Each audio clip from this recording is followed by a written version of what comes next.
Injuries are piling up at Chicago Bears training camp, leaving some to question, are Matt Eberflus's practices too hard, too intense? Is that what's causing this problem? I think it's a little bit more complicated than that. You are Locked On Bears, your daily Chicago Bears podcast. Part of the Locked On Podcast Network, your team every day.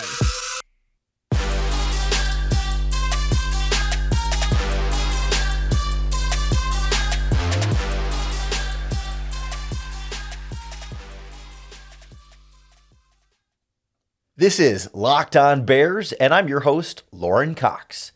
I'm here to bring you your daily, in-depth Chicago Bears news and analysis. You can follow me on Twitter at CoxSports1. You can follow the podcast on Twitter at Locked On Bears.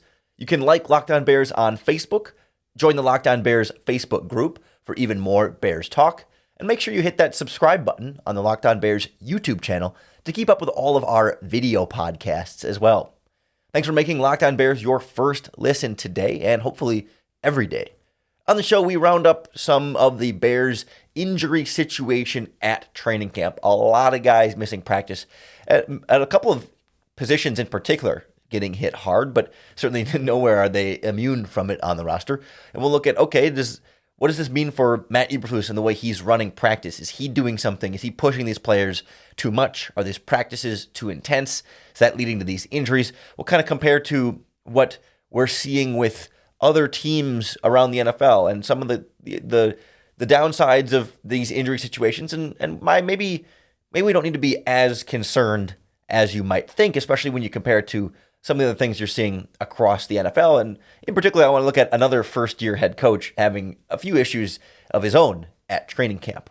But let's lay out the Bears situation here first, because when you see and hear and read the injury list, it's not encouraging in any way. It's quite a who's who of starters and key rotational players not out there at practice. Fortunately, none of it has involved Justin Fields up to this point, but if you just look at for practice on Wednesday, yesterday, this was the list. Kevin Fishbane from The Athletic tweeted out. I'm surprised he was able to fit all of the names in one single tweet. But to give you a smattering of some of the headliners there, rookie cornerback Kyler Gordon, rookie wide receiver Velus Jones, wide receiver Byron Pringle, wide receiver David Moore, cornerback Duke Shelley, cornerback Kendall Vildor, cornerback Tavon Young, cornerback Thomas Graham Jr., running back David Montgomery, tight end Cole Kmet, defensive tackle Angelo Blackson, and of course the center Lucas Patrick, and a bunch of other backups. I don't need to read every single name on that list, but we're looking at a solid 20-25 guys not participating in Bears training camp practice. A few of those, like Lucas Patrick, Byron Pringle, we know are a little bit longer term injuries. This list doesn't even include N'Keal Harry, as I'm looking at it now, who also is not participating in practice. Maybe Kevin Fishbane couldn't fit everybody on that list. But as I was going through some of those names, I count 4 wide receivers, plus N'Keal Harry would make 5, even though he's not physically listed on this list right now, and also 5 cornerbacks missing. All 3 of their top tight ends, Cole Kmet, Griffin, and O'Shaughnessy as well, absent from practice. Plus, a couple of safety in there, and David Montgomery, a big missing in action at running back there. Fortunately, the offensive line seems to be a little bit more healthy and back in practice at this point, but that's a lot of players not participating. It leaves them pretty bare-boned at wide receiver and cornerback in particular. We heard about Isaiah Coulter and Chris Finke and Kevin Shea getting some more reps with the starting wide receivers.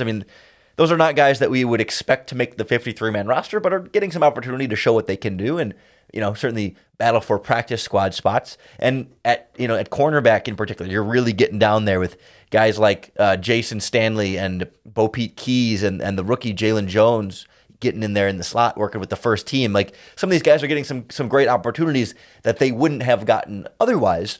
But at the same time, I would imagine it's greatly hamstringing the Bears' ability to evaluate their roster, right? So much of this right now is not only figuring out who's going to make your 53, but also how you want to sort the depth chart. And wide receiver is one of those wide open positions, but right now you got Darnell Mooney and Equanimous St. Brown as your only 2 top healthy contributors. And then it's been like Daz Newsome has been kind of the new 3 with everyone else injured, and Tajay Sharp has gotten some reps in there. But it's tough to get a sense for which of these wide receivers are going to emerge when they're just not practicing, or when the Bears are trying to figure out who's going to be their slot cornerback and who's going to play on the outside and what your backups are going to be. Well, all of your top options in the slot are not practicing there. Kyler Gordon, Duke Shelley, Trayvon Young, and Thomas Graham. I mean, those would be like your 4 slot options right now. So you're on slot option number 5.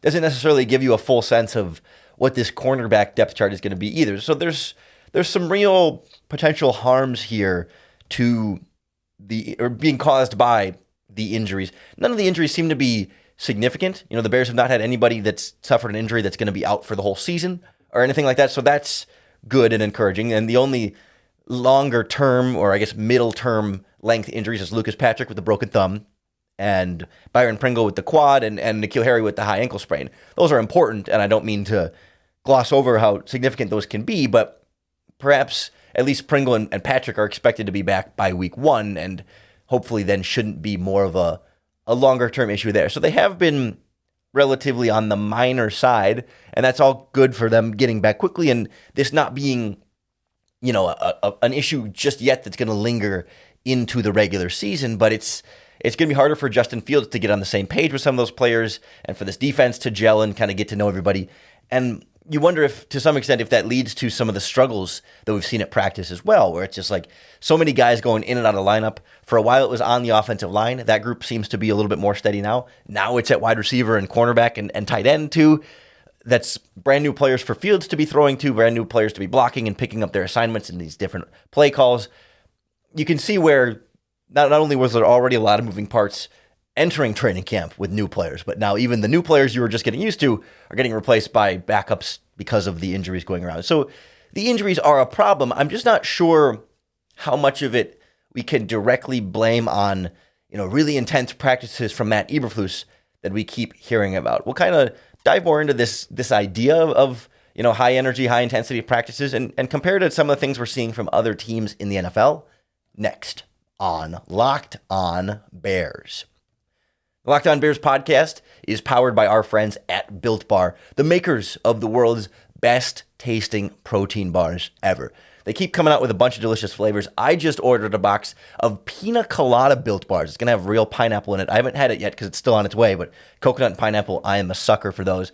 Every flavor of Built Bar is covered in 100% real chocolate. They're soft, they're easy to chew, but they're good for you. Low sugar, low calories, but high fiber and high protein. It is an elite combination of taste and nutritional value that I've not found in any other protein bar product or any other real food product that hits both of those for me so well. It satisfies that sweet tooth without the guilt and the extra sugar and calories that you just don't need. You got to try them for yourself. Head on over to Built.com, enter in our promo code LOCKED15, and you're going to get 15% off your next order. That's promo code LOCKED15 for 15% off at Built.com. I didn't do the math on the Bears roster, but it feels like they're about 15% off of their 90-man roster. I think actually it probably is a little bit more because that's over 20 players. Regardless, the Bears are missing in action quite a bit, and it's easy to start to hit the panic button a little bit when you say, like, holy moly, they don't have wide receivers or cornerbacks at practice. At least to some extent, you're not getting like the injuries at like one position and then the opposite position can just dominate them. At least you're getting backup wide receivers against backup cornerbacks with the starting lineup. And maybe that speaks to something specifically happening at that position, but the offensive line was getting hit by it earlier on, and now the tight ends are. So I don't think it's like specifically, it must be that the wide receivers and the cornerbacks specifically are going too hard against each other and everyone's getting hurt. Because it's not like they're, collectively getting hurt like at the same time against each other in these battles. And I think it's important to kind of keep in mind that this is training camp. This is a higher frequency and intensity in general of practice for any regime compared to how practice will be in the regular season. Regular season, you get game on Sunday, you're off on Monday, you usually like practice Wednesday, Thursday, Friday, or sometimes it's Tuesday, Wednesday, Thursday with a Friday walkthrough and play again on Sunday. In training camp, you're not practicing 7 days a week, but you're practicing more than 3 days a week, right? Sometimes it's 5, sometimes it's not always, 5 in a row. It's not like 5 on and then 2 off like a weekend, but it'll be, you might go 2 or 3 in a row with a day off and then 2 or 3 in a row with a day off. And sometimes the pads are on and sometimes they're not, but you are practicing quite a bit more and you're pushing things a little bit more. You're trying to test that conditioning and get things ready for the regular season. And so it's a fairly universal experience for NFL teams that they suffer training camp injuries at a higher rate than you tend to see in season because the emphasis is more on physical preservation when it comes to in-season practices as opposed to now where it's more about physical preparation. And yes, the list that the Bears have is long and I would say abnormally long. It's concerningly long. But the Bears are not the only team in the NFL with a fairly long list of injuries that they're dealing with for this upcoming season. It's really a not a league-wide issue because there's always going to be a spectrum. But look around, the Green Bay Packers, for example, have had plenty of injuries and guys in and out of the lineup at wide receiver so far. I mean, Christian Watson, their rookie that they drafted in the second round, been on the physically unable to perform list. Sammy Watkins has been kind of in and out. Randall Cobb just went out with some kind of foot or ankle injury, and they've been getting their 7th round pick and their 4th round pick in more on offense in some of those situations. They haven't had either of their offensive tackles or their top tight end all on the PUP list. They've had some guys rotating in and out at running back with injuries there in Green Bay. Like they're missing some significant players too. Or you look at the Philadelphia Eagles. I mean, you could go team by team here if you really wanted to, but the Packers and Eagles are the two that have kind of come across my radar. The Eagles don't have Jason Kelsey, their center. They're missing Boston Scott in the backfield, Devonta Smith, the wide receiver, Jaquiski Tartt, the safety, Greg Ward at receiver, LaRaven Clark on the offensive line. Like, not all household names, but plus Andre Dillard and Jordan Mailata as well. Like, their offensive line is missing some pieces too. It's not a thing that's exclusive to the Chicago Bears, and that's why I don't feel like it's some issue with Matt Eberflus's practices in particular, that he's working these players so much harder than every other team, and that all of a sudden then as a result, the Bears are going to have more injuries as a result. I just think he is pushing them. And we heard last week, Cole Kmet and other players talking about like one of the practices they had was like the most physical, difficult practice they've had in their careers. But it wasn't as though that practice caused 10 injuries or something, right? They weren't all dropping it like flies in the most intense practice. Maybe there's something about them, working extra hard at practice and being a little bit more tired and a little bit more exhausted. And when you're practicing a little bit more tired, then perhaps you're less likely to have, to be like full coordination, full balance. When your legs are a little bit tired, maybe they're not quite as firm or reliable or exactly where and how they need to be.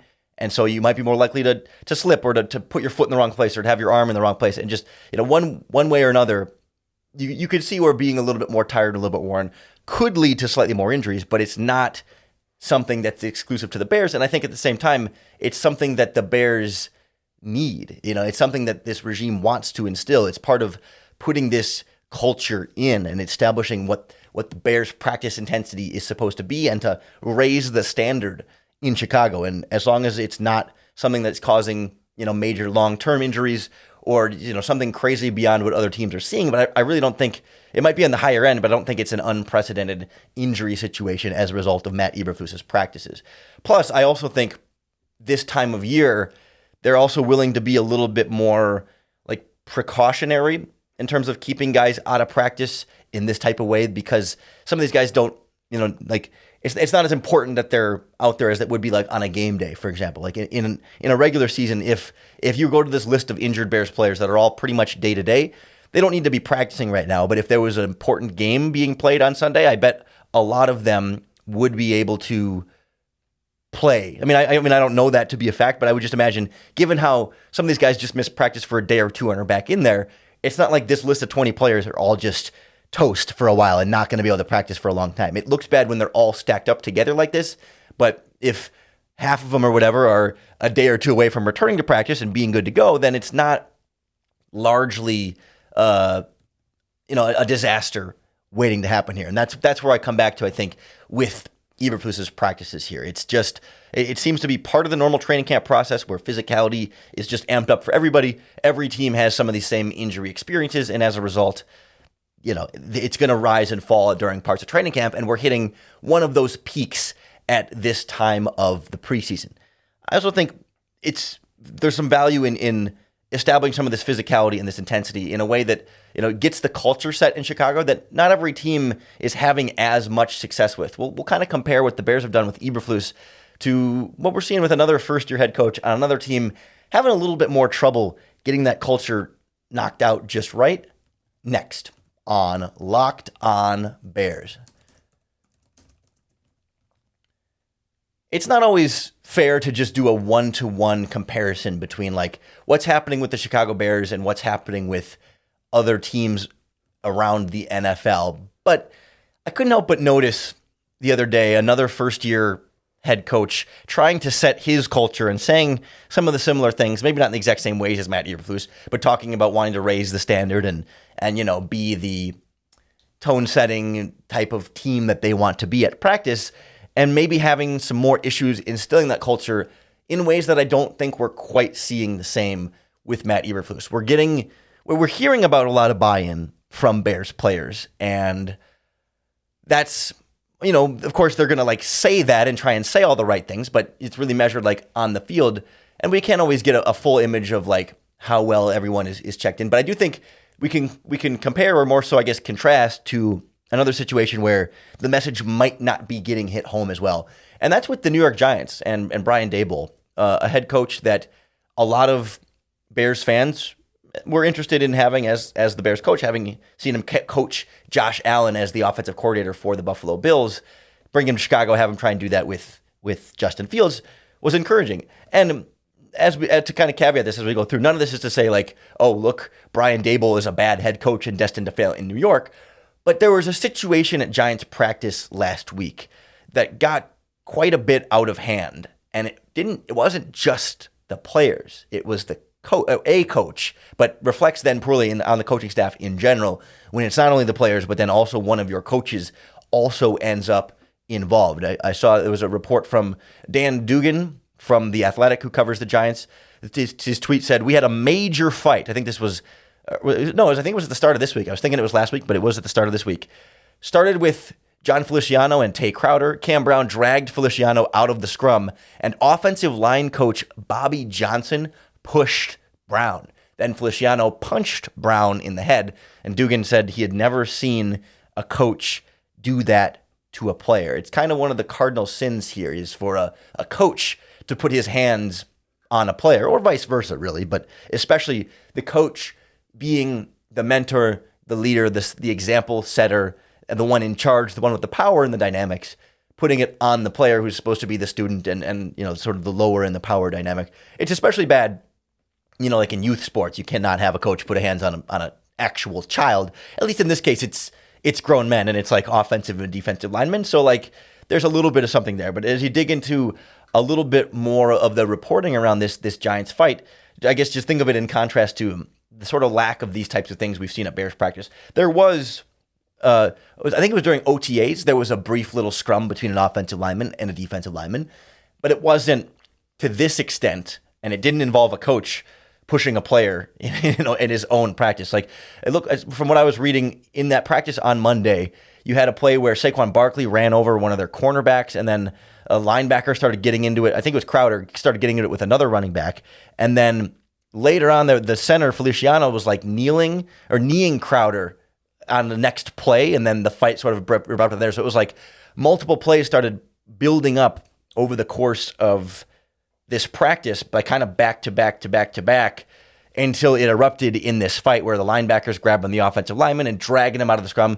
It sounded like there was as many as 50 of the players all got into this big, not that everyone's throwing punches, can't call it a brawl, but you think about in baseball when the bench is clear, where it's not every player on the field is throwing punches, but they're all sort of gathered around. Well, a handful in the middle there are trying to get some action in there, but then the offensive line coach pushes the linebacker after he had pulled on the offensive lineman, trying to defend his player, I guess, but you don't do that, right? That's not something a coach should do to a player, especially when you're trying to establish a culture and set the tone. And like maybe that's the Giants trying to say, oh, like our practices are going to be intense and we're physical and we care quite a bit. But that's just not what we're seeing from Matt Eberflus. And that's part of why I'm not concerned about the intensity of practices. Like if they were really ramping it up and they were having these fights because these guys are just going rabid out there and because the fights and stuff can lead to injuries. And if they were in an environment where that intensity was also leading to a lack of discipline, because that's what this kind of comes down to be. It's discipline for the offense, for the players, and also the offensive line coach. And Eberflus's practices seem to be a bit more disciplined. They're hard on the players. They're pushing them to run and sprint and do all of those different things. And they're not letting anybody kind of get off, get off easily. Like early on at practice, there was a lot of reports that you could pick up of Matt Eberflus yelling at Eddie Jackson, "Hey, Eddie, run, sprint, get to the next drill, like run." Like they're pushing the veterans, the rookies, whatever, to reach this standard. But there's a certain respect and discipline that Eberflus seems to be emphasizing. He keeps coming back to that term respect quite a bit throughout this process, not only about Roquan Smith, but just about this whole offseason and getting players to buy in, is that first and foremost, there needs to be a mutual respect. And it would seem to me that when players like at Giants practice are getting into a fight, dragging each other out of a scrum, and then an offensive line coach pushes a linebacker, and then an offensive lineman punches that linebacker in the head, that seems to be lacking in some respect. Like you can have trash talk, you can have intense back and forth moment and guys getting in each other's faces a little bit, but there could still be a respect behind that of sort of like you're standing up for yourself and your teammates and stuff, but you're making sure that they respect you and you respect each other. But like to be throwing punches against your teammates in a training camp practice and have the coach involved also in pushing and getting players out of there seems to be lacking in something like that. Again, I don't want it to be like, see, Brian Daboll's a disaster and the Giants are screwed and the Bears were smart not to hire him, because maybe he could still be a solid head coach and a great offensive mind and all that different stuff. But I think it speaks to the culture success that Eberflus is having so far. That not that he's doing everything right and the Bears are doing it in the ideal way, but that they haven't had the types of negative situations, discipline issues, and blow-ups that we're seeing a team like the Giants. And I don't mean to just pick on the Giants here. That's just a concrete example of where you're seeing things happen that the Bears are not experiencing that reflects more positively than on the Bears as a team that's establishing something correctly from a culture. There's a lot of buy-in, offense and defense, of this coaching staff, of this regime, of their system, of the actual relationships between players and coaches. And even like the Roquan Smith thing, it has nothing to do with the relationship or the culture between the players and the coaches. That's purely a contract situation and a front office thing. Tevin Jenkins, there was reporting that it was a clash with the coaches, but he straight up denied that aspect of the situation to the media. We don't know whether he was telling the truth or not, but he denied that there was a clash of coaching. So like, for the most part, everyone seems to be on board with, everyone that's still here seems to be on board with what's been going on with this coaching staff. The buy-in has been there. The respect has been there. So far, the discipline has been in there. And, time will tell if that's going to reflect on positive wins on the field in a way that, like, again, do you compare like Daboll and the Giants wins to the Bears wins? No, because the rosters are going to be in different spots, different compositions, different quarterback situations. I mean, there's a lot of different spots where these teams are going to differ and diverge, and it's not just going to be a reflection of the culture that the head coach has been instilling. But that's at least full steam ahead for Matt Eberflus. The injuries are a concern. They're peaking at a height that is higher than you would want it to be, but not drastically and extremely different than other teams in the NFL might be dealing with. While he's still able to have perhaps more intense practices than other coaches, considering these players are saying it's the most intense practices they've had in their careers, but that's not necessarily the cause of these inflated injuries. Some of that's just a product of being back at training camp, trying to callous these guys a little bit more, get that physicality built up now, so then you can tone it down in the regular season and just make sure guys are ready for game day to play their absolute best. Certainly, if there are any major injuries, you can be sure we'll keep tabs on them for you right here on the Locked On Bears podcast. So make sure to hit that subscribe button to keep up with all of our daily, in-depth Chicago Bears news and analysis. Thanks for making Locked On Bears your first listen today and hopefully every day. If you're looking for that second listen, we added another podcast to the Locked On Podcast Network here for you college football fans from Evanston or with ties to Evanston, Locked On Northwestern is the newest Locked On Podcast Network podcast here on the Locked On Podcast Network. It's your team every day. We do plenty of that with all of their college schools, plus Bulls, Cubs, White Sox, Blackhawks. Locked On Podcast Network has you covered. So when you're done with Locked On Bears, go check those out. Come back tomorrow for more Locked On Bears and yet another opportunity to bear down.